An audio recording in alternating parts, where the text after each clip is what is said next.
Picture this. It's the brutal winter of 1939. The world is teetering on the edge of all-out war, and suddenly one of the most unbelievable conflicts you can imagine just erupts.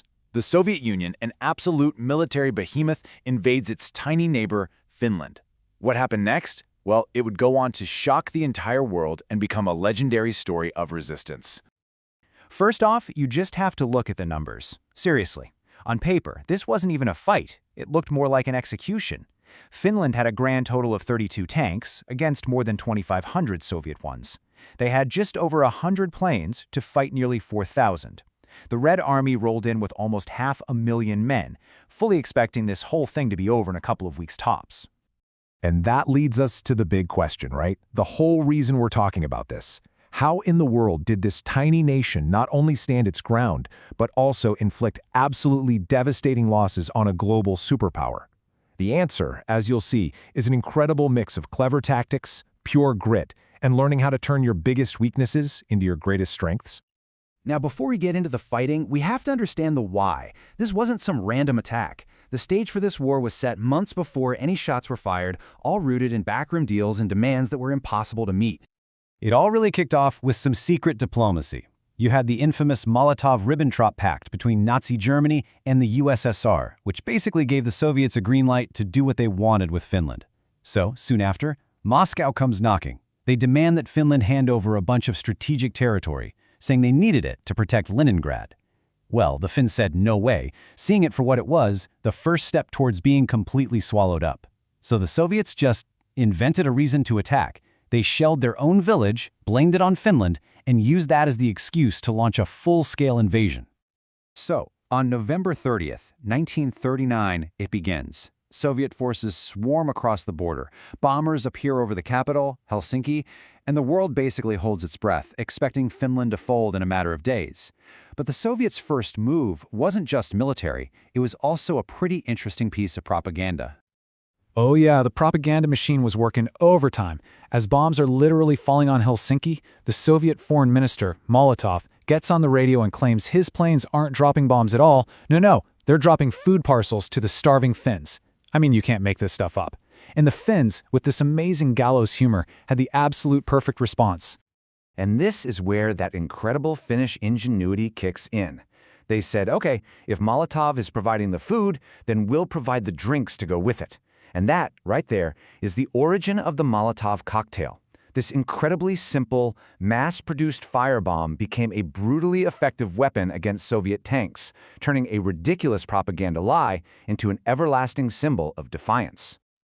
So yeah, Finland wasn't about to fight the war the Soviets expected them to. Instead, they used everything they had, the land, the brutal weather, and this unique national spirit to completely flip the script. That spirit even has a name, Sisu. It's this kind of untranslatable concept of courage, resilience, and just stubborn, gritty determination. And let's talk about the weather. The winter of 1939 was one of the coldest in living memory. Temperatures dropped to -43 Celsius, that's -45 Fahrenheit.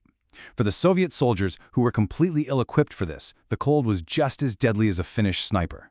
Thousands of them froze to death. But for the Finns, dressed in warm white camouflage, masters of skiing, the winter was their greatest ally. And this is where their tactical brilliance really comes into play. They developed a strategy they called moti. Now, the word literally just means a pile of firewood that you've cut and stacked to use later. In war, it meant doing the exact same thing to the massive Soviet army, chopping them up into small, isolated pockets that could be dealt with one by one. And here's how it worked. It was brilliant. You'd have Finnish ski troops, basically ghosts in the snow, gliding through the forests. They'd hit the front of a huge Soviet column stuck on a narrow road. Then they'd circle around and hit the back, cutting off any retreat. Now the column is trapped, and the Finns would just slice it up into smaller, helpless pockets, the motis. Cold, starving, and cut off, the Soviets were then systematically wiped out. The most legendary example of this has to be the Battle of Retay Road. It's just stunning. 2 entire Soviet divisions, we're talking nearly 14,000 men, were completely annihilated by a much smaller Finnish force. The Finns captured so many tanks, trucks, and weapons that they basically equipped their own army with it. It was a complete catastrophe for the Red Army and an unbelievable victory for Finland. But here's the thing. You can win battles, but the Soviet Union had a nearly bottomless supply of men and machines. Stalin was humiliated, he was furious, and he demanded a change. The Soviets stopped underestimating the Finns and started planning a very, very different kind of assault. The new plan was as simple as it was brutal. They put a new, more competent general in charge. He completely abandoned the strategy of attacking on multiple fronts and instead focused all of his power, over 600,000 men and thousands of artillery guns, on one tiny, 16-kilometer stretch of the Finnish line. The tactic was just pure, brute force. Pound the defenses into dust with non-stop artillery, then send in wave after wave of infantry and tanks. And by February of 1940, the sheer, overwhelming weight of that Soviet hammer finally started to crack the Finnish defenses.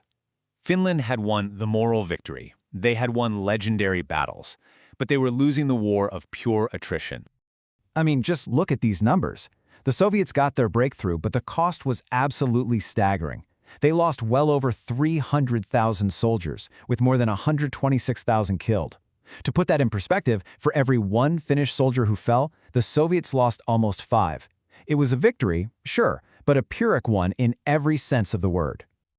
But Finland paid a heavy price for its survival. The peace treaty they were forced to sign made them give up 9% of their territory. And this wasn't just some empty forest. We're talking about their second largest city and a huge chunk of their industrial heartland. They had saved their nation, but the cost was incredibly bitter. But the story doesn't end there. Not by a long shot. Because the legacy of this small, brutal war in the snow would have massive consequences for the entire world, leading directly to a fatal miscalculation by another, even more infamous dictator. So let's look at the ripple effect. Finland miraculously kept its independence. The Soviet Union got some territory, but its military reputation was left in absolute tatters. And the rest of the world looked on and saw the Red Army as this disorganized, weak giant, a colossus with feet of clay. And the most important person watching all of this? He was in Berlin. Adolf Hitler was taking very, very careful notes. And this quote says it all. This is the ultimate shocking legacy of the Winter War. Just 15 months later, completely convinced that he was facing a hollowed-out military after what he'd seen in Finland, Hitler launched Operation Barbarossa, the invasion of the Soviet Union. His belief that he just needed to kick in the door was directly fueled by the Red Army's disastrous performance against the Finns. A tiny Nordic nation's desperate fight for its life had, in a wild twist of fate, helped set the stage for the biggest and bloodiest conflict in human history.